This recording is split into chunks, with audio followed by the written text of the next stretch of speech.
Okay, so I was wondering if you can tell me a little bit about the origins of this project. I understand that you kind of brought this. Yeah, I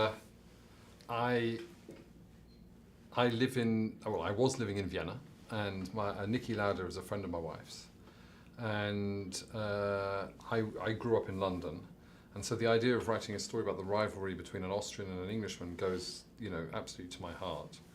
And I approached Niki and asked him if, anyone had ever asked him, about doing something about his this extraordinary season in 1976. And I told him that I'd like to do it selfishly as an Englishman with his rivalry with James Hunt. And I told him that for me, the subject of a rivalry between an Englishman and an Austrian it went to the heart of my life.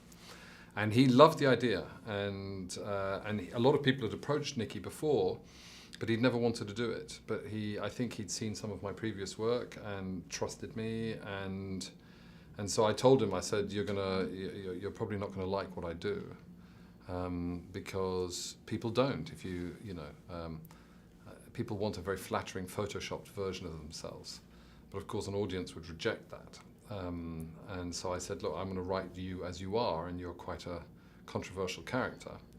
And he trusted me, and he became a very generous collaborator. And so I wrote it entirely on my own, not expecting anything to happen like what's happened. I mean, I never expected it to grow like this. Okay, and can you talk a little bit about the balancing act of, sort of an action movie on one level, but there's this character, it's very dramatic in one level, and then on top of that, there's a balancing act between, you've got the two leads as well. Yeah. I wrote it assuming that I would, if you grow up in America and Los Angeles and you write movies, you probably assume that you can get big budgets. If you grow up in London making movies, you assume you get no money at all. And so I wrote it thinking, this has to work, this has to be interesting and stand alone just as a dramatic piece. And so I did concentrate on the characters and on their story, making the assumption privately that we would never really be able to shoot more than the occasional one car passing or something, or maybe even use archival footage. When Ron felt that with the advances in technology that we might actually be able to shoot some of the racing, I was thrilled, but I never dared hope for footage such as that which they got, because it's the racing scenes in this are so much more exciting and convincing than I ever imagined we'd be able to do. I sort of assumed that when you film tennis with actors playing tennis, it looks dreadful, and when and same with golf, they don't look like the pros. They don't swing like a pro, they don't move like a pro. But we were able to get professional drivers, and that's the difference. So that actually our driving was done at speed. And maybe if you can speak a bit about the verisimilitude then, I guess, of the whole, the era that seems to exist in every frame of this. Well, I mean, in terms of detail and accuracy, I tried to get as much of that as I could in the story, and I had Niki, I would show him stuff because I don't know my way around, the engine of a car, how mechanics would speak with one another, what it would look like, in those days. And Niki guided that, but also we had consultants crawling over every aspect of this film to make sure that this looked absolutely right. And there's a lot of footage, of the time which you can look at and make comparisons, so that an art director isn't working totally in isolation. Okay, excellent. I would love to talk to you more, but I think my time is up, unfortunately. You're from Universal, don't you? I am, but I have 4 minutes, I think, so. What, even if she's from Universal? But 4 minutes. Really? They're the distributors. Okay.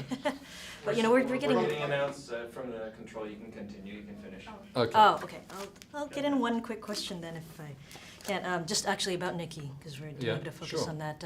Because I think he's seen the film since, and have you spoken to him since? He's seen the film, and what his reaction? I speak to him all the time. I was showing him dailies, to prepare him, because I felt quite protective over him, because on the one hand, I told him he's going to hate it, but on the other hand, I wanted to protect him because he was so generous letting me write about his life and letting me write honestly about his life.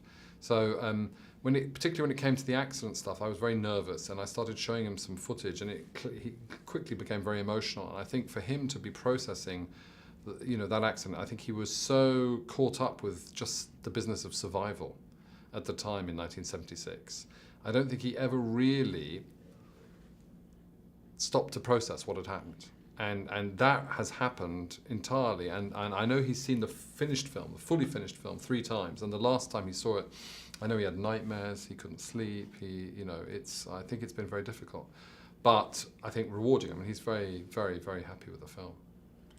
Okay, and now that the movie's being released here at TIFF, kind of the North American premiere, and I've read a lot about the international appeal of the film because F1's much more popular in Europe, per se, than in the United States, and you've got the Brit, the Austrian, and what do you think the strengths, what strengths do you think the movie has that will play to North American audiences? Well, I do think, you try and do this with every film, but sometimes you just aren't lucky. But I do believe on this occasion we seem to have pulled off a film, but with good luck, that really surprises people. And I think people go to the cinema wanting to be surprised and to be moved and to be amused and entertained and to feel genuine suspense. And I think that it's a very satisfying emotional experience to watch the movie. I think you come out exhausted in a good way and feeling like feeling like you've had a proper meal. It seems to function way better than I ever hoped it would. So I'm thrilled. I think it makes me look good. To be honest, the film is better than my work. Great. Thank you very much, Peter.